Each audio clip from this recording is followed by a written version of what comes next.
Hello friends, net संसार में आपका स्वागत है। मैं संजीव चौहान इस समय आपको बता रहा हूं माइक्रोसॉफ्ट पावर पॉइंट 2007 के बारे में। पावर पॉइंट के आज की इस वीडियो में आप जानेंगे ऐड पिक्चर इन स्लाइड, यानी कि स्लाइड में पिक्चर को लगाना। एनिमेशन टैब के transition to this slide block में आप जानेंगे ट्रांजिशन का प्रयोग करना, ट्रांजिशन साउंड का प्रयोग करना, ट्रांजिशन स्पीड का प्रयोग करना और अप्लाई टू ऑल का प्रयोग करना।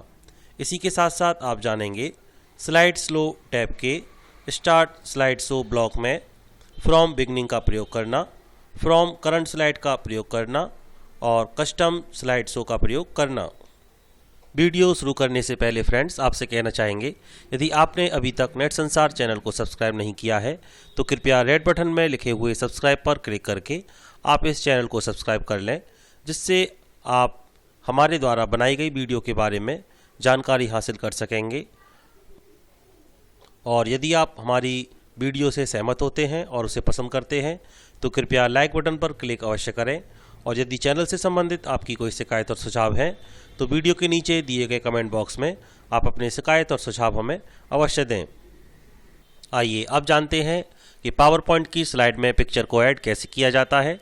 इसलिए आप देख सकते हैं हमने एक स्लाइड चुनी है जिसमें click icon to add picture लिखा हुआ है और यहाँ पर आप देखेंगे एक आइकन बना हुआ होता है जिसके द्वारा इसमें पिक्चर को इंसर्ट किया जाएगा।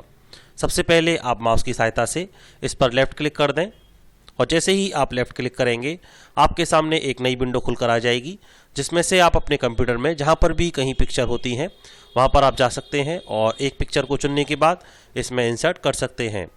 मान लीजिए हमने एक पिक्चर को चुन लिया।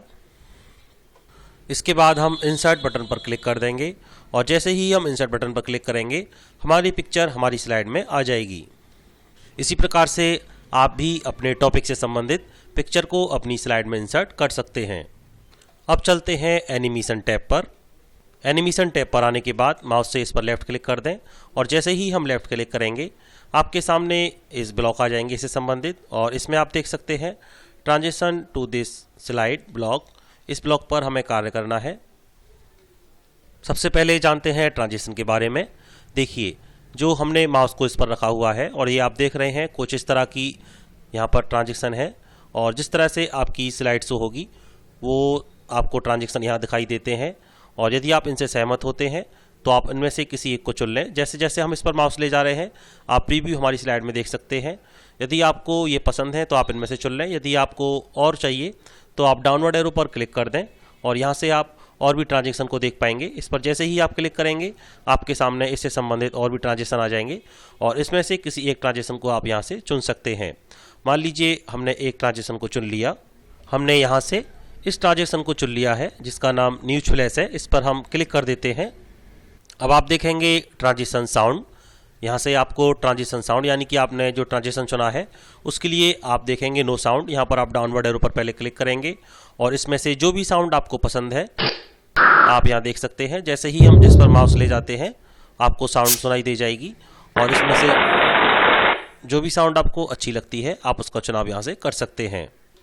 जैसे मान लीजिए हमने कैमरा साउंड को चुना, उस पर हम क्लिक कर देंगे और अब आप देखेंगे ट्रांजिशन साउंड के आगे यहाँ कैमरा लिखा हुआ आ गया है।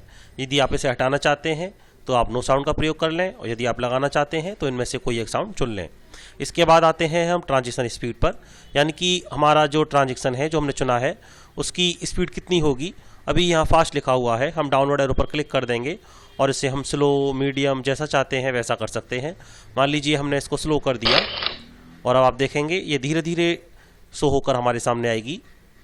और इसके बाद आते हैं अप्लाई टू ऑल, यानी कि जो आपने चुनाव किए हैं उसको आप सभी के लिए चाहते हैं या किसी एक स्लाइड के लिए चाहते हैं, हमें अप्लाई टू ऑल कर देते हैं, जिससे हमारे सभी स्लाइडों पर जो हमारी ट्रांजेक्शन है और जो हमने साउंड चुना है और इसकी स्पीड जो चुनी है सभी के लिए अप्लाई हो जाएगी। एनिमेशन टैब में कार्य करने के बाद अब जानते हैं स्लाइड शो के बारे में। स्लाइड शो करने के लिए आप अपने कीबोर्ड की सहायता से F5 को प्रेस कर सकते हैं, जिससे आपकी स्लाइड शो हो जाएंगी और यह कार्य आपको टैब के द्वारा करना है। तो आप देखेंगे स्लाइड शो, इस पर माउस की सहायता से हम पहले लेफ़्ट क्लिक कर देते हैं और क्लिक करने के बाद हम देखेंगे इससे संबंधित कुछ विकल्प हमारे सामने आते हैं। यहाँ हम देखते हैं from beginning, from current slide और कस्टम स्लाइड शो, यानी कि आप चाहते हैं जो भी आपने स्लाइड बनाई है वो सभी शुरू से स्टार्ट होकर आपको दिखाई दें, तो आप फ्रॉम बिगनिंग का प्रयोग करेंगे। और यदि आप चाहते हैं करंट स्लाइड, तो आप जिस स्लाइड पर हैं वहीं से ये स्टार्ट होना हो जाएगी और आपको स्लाइड शो दिखाई देगा। और कस्टम स्लाइड शो, यदि आप चाहते हैं, आपने 6 स्लाइड बनाई हैं, आप चाहते हैं पहले 4 आए फिर 6 आए, या फिर इस तरह से आप चाहते हैं, तो आप कस्टम स्लाइड का प्रयोग कर सकते हैं। आइए जानते हैं इनके बारे में। पहले हम आपको कीबोर्ड की सहायता से F5 प्रेस करके स्लाइड को शो करना बता देते हैं। अभी हमने पहली स्लाइड पर हैं और हम F5 प्रेस कर देते हैं और आप देखेंगे हमने जैसे ही स्लाइड को इसमें दिखाया, स्लाइड हमारे सामने एनिमेशन के द्वारा आ गई और हमें नेक्स्ट स्लाइड पर जाने के लिए माउस की सहायता से लेफ्ट क्लिक करना होगा। और जैसे ही हम लेफ्ट क्लिक करते जाएंगे हमारी अगली स्लाइड आती जाएगी और इस प्रकार सभी स्लाइडें आपके सामने एक के बाद एक आएंगी। और जैसे ही स्लाइड खत्म होती हैं हम एक बार और क्लिक कर देंगे और वापस अपनी पुरानी अवस्था में आ जाएंगे। यही कार्य आप फ्रॉम बिगनिंग से भी कर सकते हैं।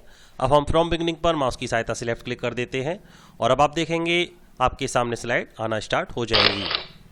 एक एक करके स्लाइड आएंगी और आप लेफ्ट क्लिक करते जाएं, ये सभी स्लाइड आपके सामने इस तरह से आएंगी। और जैसे सभी स्लाइड खत्म हो जाएंगी आप अपनी पुरानी अवस्था में वापस आने के लिए क्लिक करते रहें और वापस आ जाएंगे। यदि आप चाहते हैं फ्रॉम करंट स्लाइड, मान लीजिए हमें दूसरी स्लाइड से स्टार्ट करना है, तो हम इस पर पहले क्लिक कर देंगे और फ्रॉम करंट स्लाइड पर क्लिक करके अब आप देखेंगे हमारी जो स्लाइड शो है वो वहीं से स्टार्ट हो जाएगी जहाँ से हमने इसको स्टार्ट किया था। अब जान लेते हैं कस्टम स्लाइड शो के बारे में। सबसे पहले माउस की सहायता से इसके डाउनवर्ड एरो पर लेफ्ट क्लिक कर देते हैं और क्लिक के बाद आप देखेंगे कस्टम शोज, इस पर क्लिक कर देंगे और इससे आपके सामने एक विंडो आएगी जिसमें आप देखेंगे कस्टम शोज और इसमें एक बटन होता है, आप देखेंगे न्यू। इस न्यू बटन पर हमें क्लिक करना होगा और इससे आपके सामने जितनी भी स्लाइड आपने बनाई है उन सभी स्लाइडों को ये दिखाएगा और इसमें से आप जिस स्लाइड को सबसे पहले चाहते हैं उस पर क्लिक कर लें और ऐड बटन पर क्लिक कर दें, जिससे आपके सामने स्लाइड शो इस प्रकार से होंगी। जैसे मान लीजिए हमने तीसरी स्लाइड को चुना है तो सबसे पहले ये तीसरी स्लाइड को दिखाएगा। इसके बाद हम चाहते हैं दूसरी स्लाइड आए और हम इस पर क्लिक कर देते हैं और आप यहाँ देख सकते हैं साथ साथ। फिर हम चाहते हैं चौथी स्लाइड आए तो हमने इस पर क्लिक कर दिया और अब हम चाहते हैं लास्ट में 5वीं स्लाइड आए तो इस पर हमने क्लिक कर दिया और अब आप यहाँ देखेंगे इस प्रकार से हमने स्लाइडों को कर लिया। और यदि आप चाहते हैं इसमें से कुछ आपको हटाना है या घटाना है तो आप यहाँ से इसको क्लिक करके भी हटा सकते हैं। अब मान लीजिए हमने कस्टम में ये चुनाव किया है, इसमें से जो स्लाइड ली है हमने पहली स्लाइड ली है जो नेट संसार लिखा है, ये आप देख सकते हैं 4th नंबर पर है। और दूसरी स्लाइड ये आप देखेंगे हिंदी में लिखा हुआ है और लास्ट में हमने लिखा है स्लाइड 5, तो आप देखेंगे ये स्लाइड इस प्रकार से आएंगी। हम ओके बटन पर क्लिक कर देंगे और यहाँ से हमें इसको शो करना होगा और जैसे ही हम शो करेंगे आप देख सकते हैं हमारे सामने स्लाइड जिस प्रकार से हमने कस्टम किया था उस प्रकार से सामने आने लग जाएंगी। और वापस अवस्था में आने के लिए हम एस के बटन की का भी प्रयोग कर सकते हैं। पावर पॉइंट में स्लाइड शो करते समय यदि आप चाहते हैं कि आपको माउस से क्लिक ना करना पड़े और आपकी स्लाइड एक के बाद एक अपने आप ही शो होती जाए, तो इसके लिए आप देखेंगे ट्रांजैक्शन टू स्लाइड ब्लॉक में ही आपको एक विकल्प दिखाई देता है और इसे आप देख सकते हैं। यहाँ आप देखेंगे ऑटोमेटिकली आफ्टर, इस पर सबसे पहले आप माउस की सहायता से लेफ्ट क्लिक कर दें और ये चेक बॉक्स ऑन हो जाएगा। अब आप जो टाइम है उसे यहाँ से सेट कर सकते हैं। मान लीजिए 1 सेकंड बाद आपको दिखानी है स्लाइड या 2 सेकंड के समय तक आपको एक स्लाइड दिखानी है, तो यहाँ से आप चुनाव कर लें। मान लीजिए हमने 1 सेकंड इसको चुनाव कर दिया, आप अपनी मर्जी से जितना चाहे उतना कर सकते हैं। मान लीजिए आपने टेक्स्ट वर्क ज़्यादा किया है और आपको स्लाइड शो करते समय प्रेजेंटेशन के समय आपको समय अधिक चाहिए तो आप अधिक समय भी यहाँ से चुन सकते हैं और जो भी आपने चुनाव किया है पहले उसको चुन लें और इसके बाद आप स्लाइड शो कर सकते हैं। और अब आप देखेंगे हमने यहाँ से 1 सेकंड चुनने के बाद जैसे ही हम स्लाइड शो करते हैं स्लाइड शो पर पहले क्लिक कर देंगे और हम फ्रॉम बिगनिंग से करते हैं और अब आप देख सकते हैं 1-1 सेकंड के बाद हमारी स्लाइड अपने आप यहाँ से आना स्टार्ट हो जाएंगी। एक बात इनमें ध्यान रखना आवश्यक है, जब आप इसमें क्लिक करके टाइम दे देते हैं, जैसे मान लीजिए हमने 1 सेकंड दे दिया, तो इसके लिए आपको अप्लाई टू ऑल पर क्लिक करना आवश्यक है। इसी से ये सभी स्लाइडों के लिए अप्लाई होगा, वरना जिस स्लाइड पर आपने इसको कार्य को किया है ये केवल उसी के लिए रह जाएगा। अप्लाई टू ऑल करने के बाद अब आप स्लाइड शो कर सकते हैं और हम यहाँ क्लिक कर देंगे फ्रॉम बिगनिंग पर और अब आप देख सकते हैं एक के बाद एक हमारी स्लाइड 1 सेकंड के बाद आना स्टार्ट हो जाएंगी और जैसे ही सब स्लाइड खत्म हो जाएंगी आप देखिए ये हमारी स्लाइड पूरी हो चुकी है और इसके बाद हम ESC एस के बटन पर क्लिक कर देंगे और हम अब वापस अपनी पुरानी अवस्था में आ जाएंगे।